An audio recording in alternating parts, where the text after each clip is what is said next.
Good morning, everyone. My name is Julia Boorstin. I am CNBC's senior media and tech reporter. I'm very happy to be here today.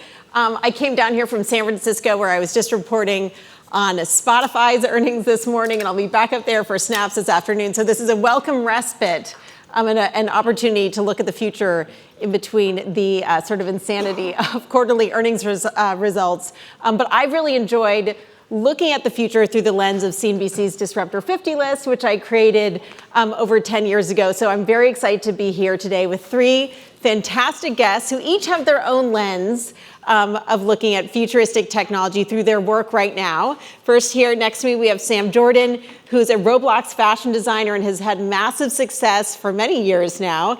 Next to him, we have Deborah Jordan, tackling the topics of tech and aging. She's head of AARP's Age Tech Collaborative, which I'm excited to have her tell us about.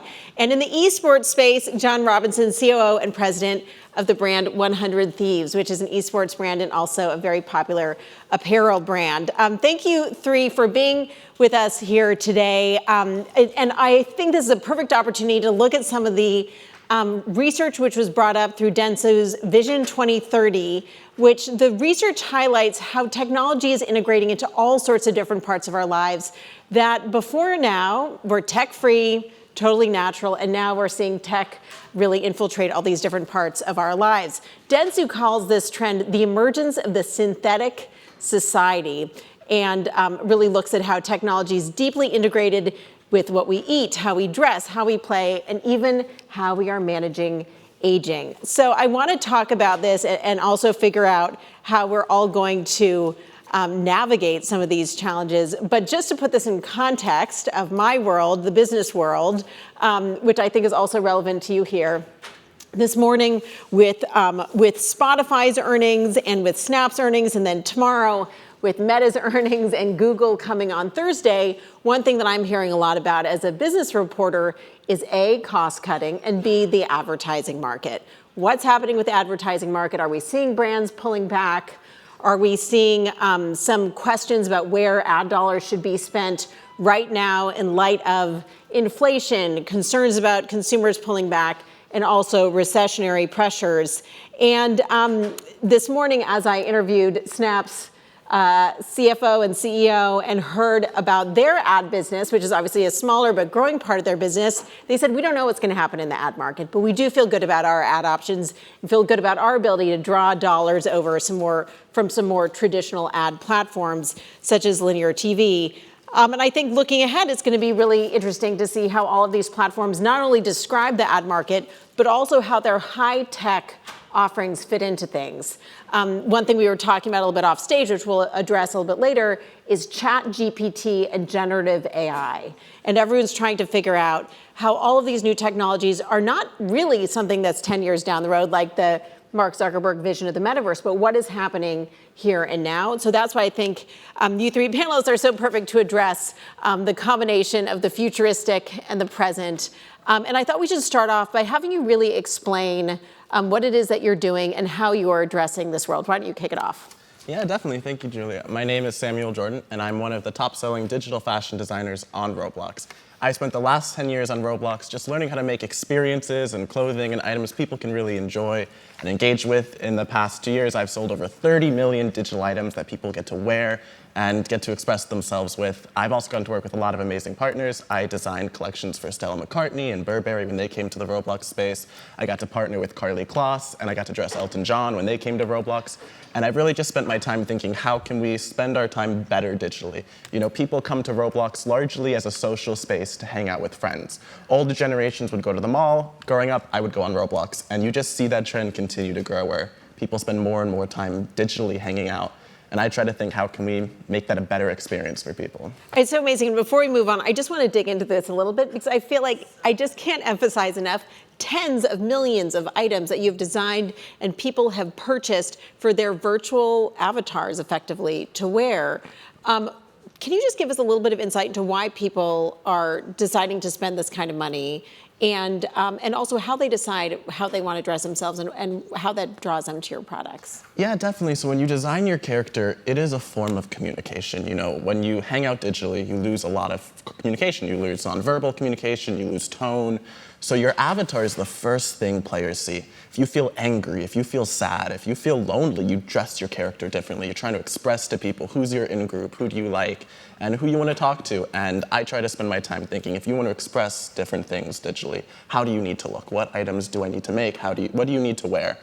And that's really been my focus. And you've really helped brands bridge into this space. Yeah, you know, brands actually play a large part in identity. You know, it's a big part of cultural signaling. When you look at brands like Burberry and Stella McCartney, it's about feeling luxurious. It's about feeling elegant.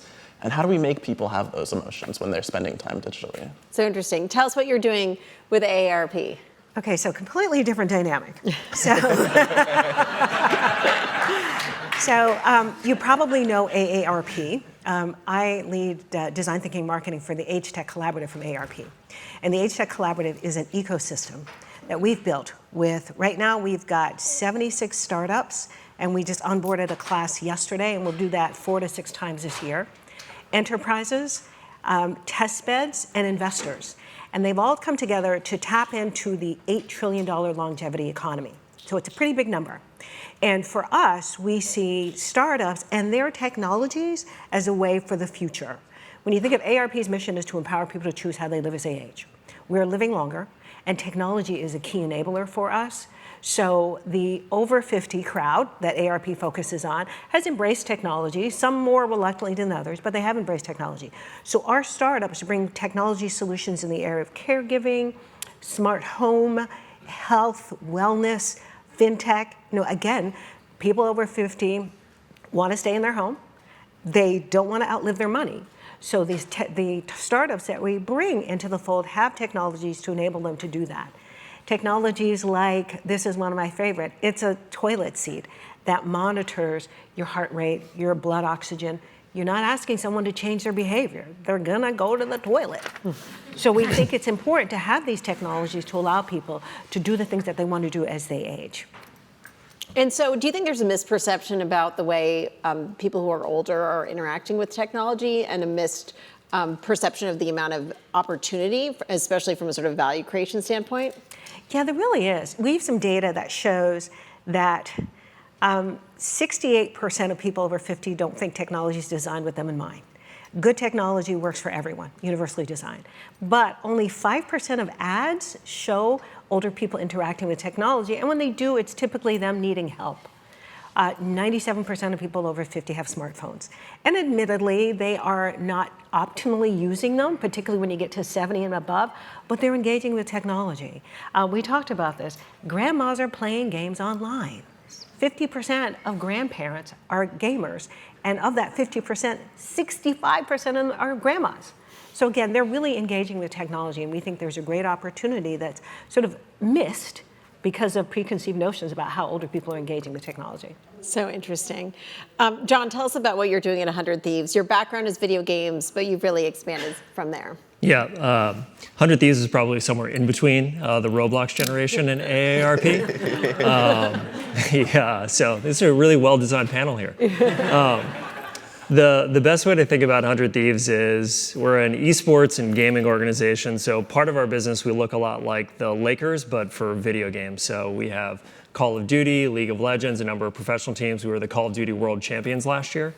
The other half of our business is we're an entertainment and media company. So we have some of the most popular gamers in the world. We create a lot of content on YouTube, social media. We have a podcast network.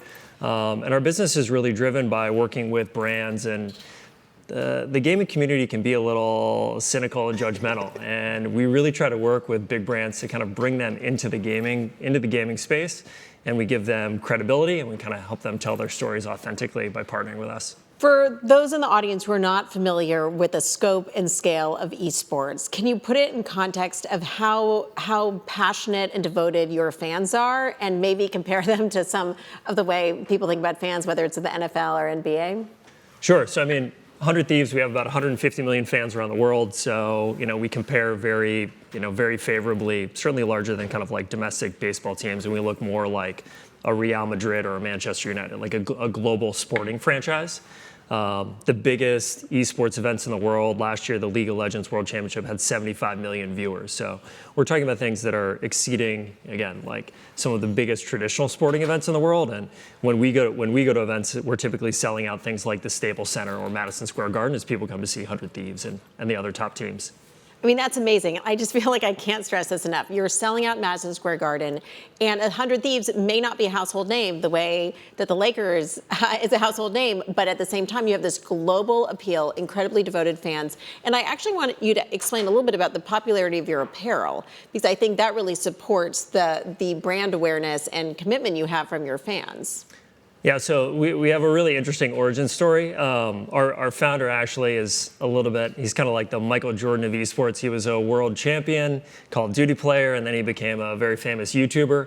But what he didn't like was gamers didn't have a little bit of like a nerdy perception to them, right? It's like the whole like in your mom's basement, and he's, you know, like well-spoken, he's good-looking, he's just as likely to like go to an NBA game or, you know, want to have a beer as, you know, talk about video games. And he was like, why isn't there a brand that comes from video games that we could be proud of? You know, like Supreme comes from skate and Nike comes from sport. Like, why isn't there a cool brand that comes from video games? And so 100 Thieves was actually started as an apparel brand, and we've been one of the top 25 streetwear brands on StockX in the last few years. So it's certainly like we've gained a little bit of a cult following here. Yeah, interesting. Just looking at the transformation of what the origin stories of some of these streetwear brands. To go back to this Dentsu concept of a synthetic society, tell me a little bit about what you're seeing in terms of people of your generation wanting to live more of their lives online and wanting that online existence to feel truly authentic to them.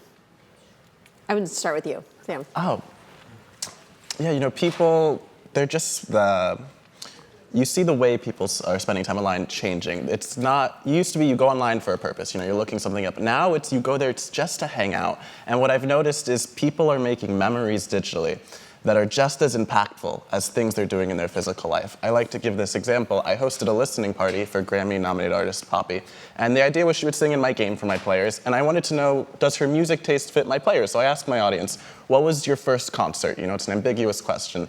And 70% of my respondents told me Lil Nas X on Roblox was their first concert. I asked the question, what was your first concert? I thought people would tell me where they've been in the real world. 70% said their first concert was on Roblox. To them, that life memory of your first concert happened digitally. You are gonna remember things you did online in a similar way to what you remember things you did physically.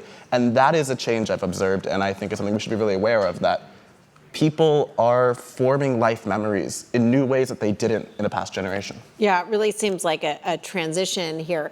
In terms of this question of like the growth of the synthetic society, synthetic experiences, your older AARP members, what are ways other than gaming you're seeing them embrace technology, and how do you see that even evolving further? Again, I think they're seeing technology as enabler, a means to an end.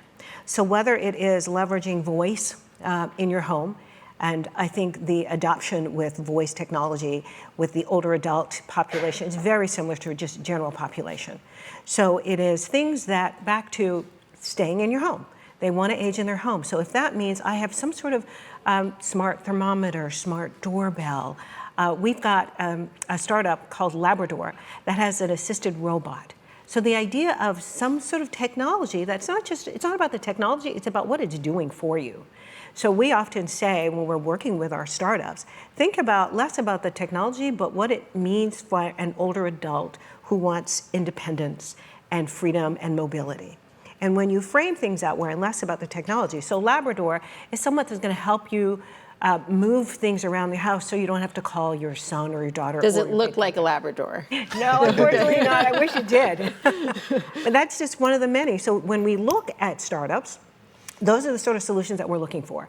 They are things that are either passively monitoring so that the older adult doesn't feel I'm being tracked or watched, because there's that fear of somebody watching me, or something that is truly just unseen in their lives but adopted. One of our startups that I love is called VoiceIt. And VoiceIt takes atypical speech and translates it into typical speech so that the promise of voice, if you are someone who's had stroke or Parkinson's, then you're not able to say, Alexa, hey Google, do whatever. VoiceIt does just that. So those are the sort of technologies that we're looking for, things that just, again, make it easier to age in your home, make it easier to maintain your independence and not be as dependent on children or grandchildren to get through the day. So fascinating. So John, do you see any more sort of progress coming from some of these new tech tools in terms of enabling your demographic, your gamers, to either better connect with their brands or to participate in the games? Yeah, for us, it's really interesting. We're very different than like the Golden State Warriors, for example, where it's like you see 30,000 people getting together, like 2 or 3 times a week at, the Chase Center. For us, 99% of our community, their engagement is online as they watch. And that's really, I'm going to hang out with my friends on Discord. I'm going to be talking about the matches on Twitter. I'll be finding people and we're going to go play Fortnite together. And so it's really interesting that like the organizations of the future as we see them, like live almost exclusively online, and then the in-person components is actually complementary to that as opposed to the reverse. So the online starts first. With all of this in mind, I would be curious to hear from each of you what you think best practices would be for brands that are looking to engage with consumers on these new platforms and in these new ways. Why don't we start with you, Sam? Yeah, definitely. So if you're looking to come to a new digital space, something maybe you're not familiar with, the most important thing you can do is find a partner that's been there before it was cool. Digitally native partner. Yes, find a partner who was creating things before it was a multi-million-dollar business. You want to find people who did it for the fun. When you're creating a product digitally, it's all about, will people enjoy the time spent? Is it time well spent? And you're not going to get that by sitting around reading graphs and charts. You're going to get that by jumping in the experience and thinking, is it fun to you? And you need to find partners who can identify that, who can jump in the game and say, is this a fun place to be? So Stella McCartney comes to you because you've been there since the beginning and you get this world. But one thing I always wonder is, what would make you want to jump and try another platform? I mean, you're very invested in Roblox, but what would make you think, okay, this next platform is one I also want to build So on? I look at every platform that comes out, anywhere where I start to see players migrating, and I'm always looking for where is the place I can create. My focus is I want to create things that are beautiful. I want to create things people love to wear. I want to create not just items, I want to create experience where people can form memories that are impactful to them. And right now, Roblox is the best place to do that. Half of kids in the US under 13 play Roblox monthly. Okay, every other kid you run into in the US plays Roblox monthly. That is if you want to make an impact, that's where you should be with that generation. That's so interesting. And so how do you think about this, Deborah? If you were advising brands on how they should try to engage with your customers, with the AARP customers, on new platforms, in new digital ways, what would be some best practices? Well, it's interesting you say that because in the Age Tech Collaborative, we have a number of enterprises. And one of the reasons they are participants is to just get the insight on how to communicate to the older audience. So we say focus on the ultimate benefit to the older adult and their circle. Typically, as you age, you're more likely to have a caregiver, an unpaid caregiver. And we think of like family members, whether it's a spouse or a child or even a sibling. So think about messaging to the person who's receiving the care and the person that may be providing that care. And it may not necessarily be you are formally caring for someone, but I think we can all relate to the times when mom, dad, aunt, or someone calls you, how do I do whatever? What is the messaging to the person who's receiving it, the older adult? And then how do you frame that to the person who is caring for them, who may be helping them with the technology? We get back to saying, focus on the ultimate benefit. We often hear that older audiences don't trust technology. It's not that they don't trust, it's that they don't understand. And I think the important thing is part of understanding is helping them see what this does for me. And some of the things that are critically important are maintaining my independence, not becoming a burden. Whether you are 60 or 80 or 90, if you've got someone in your life, you never want to burden them. How then do you communicate in such a way that they sense that this is going to make you less, you're not going to be a burden. You're actually going to make it easier for the people in your family that may be helping you out. So that you then are able to communicate the empowering effect of any technologies. And back to the idea of, sort of your expertise, like AARP, we consider ourselves experts in the 50 plus, but we're not experts in all the new technologies, which is why we have the 76 and counting startups, because they're the experts in it. And the enterprises that are part of the organization, the HTech Collaborative, they too realize, okay, there's some expertise here that I may not have, and it's an opportunity to tap into that expertise. I can't say it enough. I mean, the market, the longevity marketplace, it's huge. It's $8 trillion. There's a lot of GDP contributed by people over 50. You just need to learn how to sort of sell to them in a way that doesn't feel like you're selling to them, but really reinforcing the benefits towards their long-term goals. Before we get to you, I just want to ask a follow-up on this idea of selling without seeming like you're selling to them because you're empathetic to their needs, ultimately. Very much so, very much so. So that we've even got guidelines on which terminology to use. Boomers generally don't like being called boomers. but you can say baby boomer. That's okay. Don't say senior. Don't say, hey, boomer. Never say that. Yeah. Senior is okay if you're over 65, but we talk to people in their 80s who say, like, I don't want to live in a retirement community. That's for old people. So just being mindful of how they perceive themselves as experienced, not necessarily old. And I mean, age is a number. We know that you reach a certain number and you're older, but experienced and knowledgeable are ways that we say, talk to them this way. Whatever you do, don't say boomer.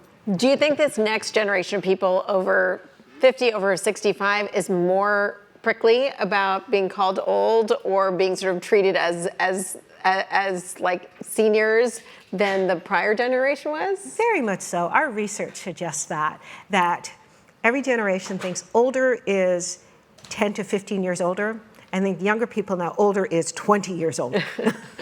So they are becoming increasingly ageless. But again, there's lots of ways we give guidance on just how to address people so that they feel that, okay, you're acknowledging I've got some experience, I've done some things, but I'm not old.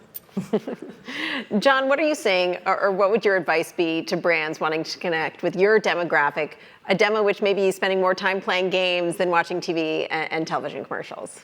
Yeah, we're definitely part of the ad block generation, and overt commercialization within gaming is something that can lead, like brands to really trip over themselves. So for us, with our brand partners, we really try to set them up to succeed and make them kind of like the heroes of our world. So when we sign a big new free agent that's going to make our team better, that was thanks to AT&T. And when we launch a new podcast starring some of your favorite video gamers, that's thanks to Heineken, right? And so getting them to see that actually our business wouldn't function or the things that they love wouldn't happen without brand partners behind them is the easiest way to make our business work, and I think for these brands to succeed. And what about in terms of finding the right partnerships? I mean, you just named AT&T and Heineken, which seem like they're pretty on brand for gamers who need to pay their cell phone bill and probably drink beer. But articulate a little bit about how you try to find the right fit so they feel authentic and not too forced. Yeah, we really do a lot of work to make sure that we're not finding someone who's just a little bit like a tourist in the gaming space. Like, you've probably dealt with the same thing. Like, there are lots of ways you can reach gamers. You can just go spend a lot of money on YouTube if you want. But if you really kind of are making a committed kind of entry into the space over 2, 3, 5 years, I think doing something a deeper partnership makes a lot of sense. And that's really the intentionality that we're looking for. Interesting. I want to shift gears. We've been talking about the positive, but to talk about the potential negative and the potential risks of technology going too far.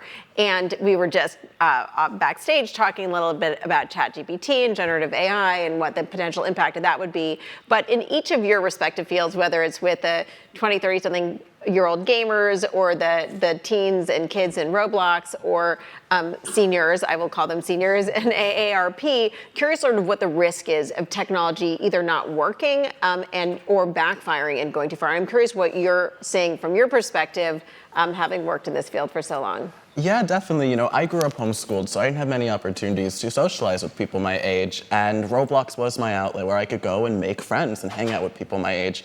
And that enabled me to have communications and social experiences I wouldn't have had. And that's where technology is at its best, when it's connecting you and enabling you to do things you can't physically do. Technology goes too far when it's replacing things that are positive in your real life, when you get addicted to it, when you feel the compulsive need to do something, when you doom scroll on Facebook, even though you have better things to do and won't enjoy it. Those are some of the negatives of technology. As someone who creates virtual experiences, I spend a lot of time thinking, will this have a positive impact on the user? Will they leave this game or this experience and feel like the time they spent was well spent? And I don't think there's any magic bullet to do it. There's no secret way, but you just have to go through what you're creating and thinking, is this positive? Is this better than if I hadn't done it? And I think more people need to focus on, are they positively impact people by what they're creating? Yeah, and Deborah, you have high-tech toilet seats. What are that's a great, valuable tool to collect, biometric data. What's on the flip side of that? What's the risk? I think the risk for older people is the fear that the technology will try to replace the people in their lives. And it is okay if you have an avatar that I speak with, but don't try to replace the people I'm engaging with. We have one of our startups called Chattables, and they have AI stories that they share, again, using voice. And that's okay because you're not trying to pretend to be someone, you're just storytelling with me. But when I think the biggest fear is that technology will take the place of a human being, which we reassure they're not going to take the place of your loved ones, the people in your core circle.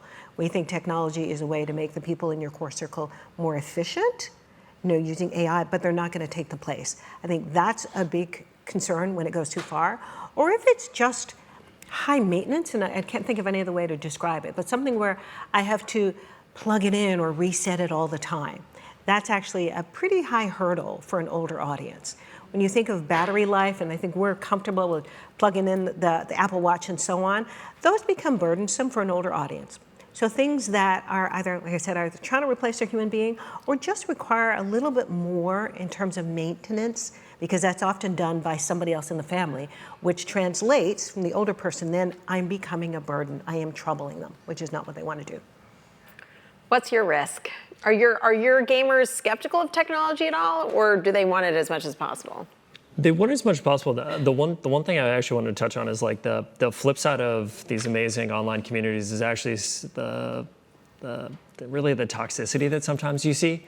And I think that that's really unfortunate, but in the same way that you see it on social media more broadly, you see it within the gaming community.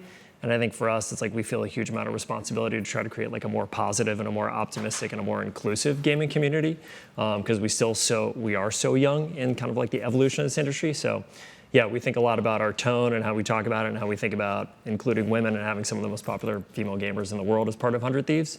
Because yeah, that is like the reality of this situation right now, coming from an industry that previously I think was looked at as pretty male dominated, and trying to help make this, make it a little bit better. But to your question about technology, I think there's also an opportunity for the game publishers to be employing technology as they, combat toxicity online as well, through in-game chat and chatter online as well. I mean, anytime you have user-generated content, there's a massive risk for toxicity and bullying or whatever it may be. But it sounds like that's something that you're both focused on and think that everyone needs to do a better job at. Absolutely. Yeah. I do want to highlight user-generated content does enable people to be bad actors and have bad behavior, but it also enables people to be included. Roblox is one of the few video games to have a 50-50 gender split. That's unheard of in video games, and I attribute that a lot to that people can make what they want. Communities that aren't usually served content can create their own, so it is definitely a double-edged sword. Yeah, totally double-edged sword. I want to take a step back and go to some of these conversations we were having backstage, which I think really reflect what I'm seeing as a reporter covering the tech space, and that is go back, rewind a year. Everyone was talking about Web3, NFTs, crypto, blockchain, and that was the conversation. We have since seen the fall of crypto, the decline in value of Bitcoin, and then various ripple effects because of that. We were just debating how much the focus on NFTs has declined. And what's been interesting is, from my perspective, as we try to understand what this next generation of the internet is going to be about, from my perspective, it's really shifted to the impact of generative AI and what that's going to mean for all these different brands. So before we go, I'd really love to hear your perspectives on what these two technologies, both blockchain, Web3, and also generative AI, could mean for connecting with your demographics. And Deborah, let's start with you. What does the older audience think about the NFT business or the cryptocurrency business, and where do you see opportunity with generative AI? I mean, the chat technology is certainly fueled by that. they are confused and they don't understand it, which translates into fear and rejection. So we think the opportunity is to make it simple, help them understand. There are certain things that are going to be complex necessarily, but if you think of, at the end of the day, well, what does this mean for me, the older person? Excuse me. Is this protecting my assets? Is this going to help me sort of not outlive my money? Like all the things, when you think back to what are they seeking as they age, we say shift the focus to the ultimate benefit. Do some explaining, but some of these topics are really complex. And rather than try to lose people and try to explain the complexity, shift the focus to what does it mean to you and how does it work as easy as possible. One of the things we take pride in, and we work with our startups to do, is plain language. Keep it simple in a way that sort of breaks down at a very high level what the technology does, and then importantly shift to, well, what does it mean to you? And how are you protected? Older adults have assets and they are concerned, so they tend to fear people either ripping them off, taking their money, or swindling them in some way. If you were able to then demonstrate to them, this is how it works, and what's also, social proof is important. Like, where else are these things being used? There are certain institutions that are well trusted among older audiences. How can you demonstrate that if something is, I think this is a term we've heard, bank level security. That they may not fully understand what that means, but it means in the same way that the money in my bank is FDIC protected, is this other thing protected? Health data is another important one. How are you protecting my health data? Don't need to understand HIPAA regulations, but need to understand how you're protecting it, who's getting it, how it's being shared, and what my ability is to control. So just some things that I think will help make a difference. John, what are you seeing, or what's your perspective? You showed us a very cool NFT before we came on stage. Yeah, what I would share is kind of on the Web3 side. Again, going back to this idea of like gamers being very skeptical. We saw last year a lot of people were selling NFTs and saying like, oh, you should buy this, and like potentially there's a huge amount of value over time. The last thing we would ever want to do is subject our community to that, which historically we haven't charged them for anything, right? So what we actually did is we gave away our NFTs and we used them, again, we're a digital community, so a lot of people weren't at our championship game when we won League of Legends North America in 2021.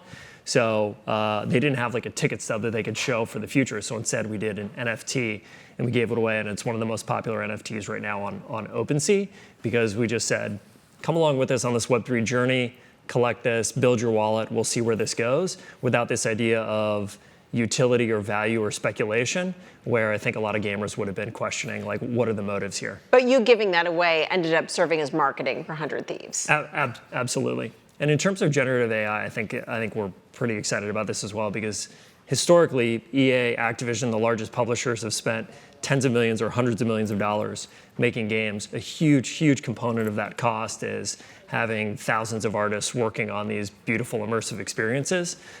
We could see a major shift there in how expensive games are to develop, thanks to the rise of generative AI. Interesting. And Sam, what about you? What do you think of the whole blockchain phenomenon? I mean, a lot of people were talking about the products similar to those that you were selling as NFTs. Yeah, definitely. So I worked in what was, I guess, what we call the social gaming or metaverse space, which often got confused with the Web3 movement and all of that. And to me, metaverse behavior, it's the act of living life digitally. It's spending more time online in ways that mimic physical reality. When you look at Web3, though, it's this movement to put all transactions on the blockchain, which basically means you can have transactions that are recorded, decentralized, where you don't need an authority to verify it. That is an interesting proposition. I think there are use cases where that is useful, money laundering, but there are uses.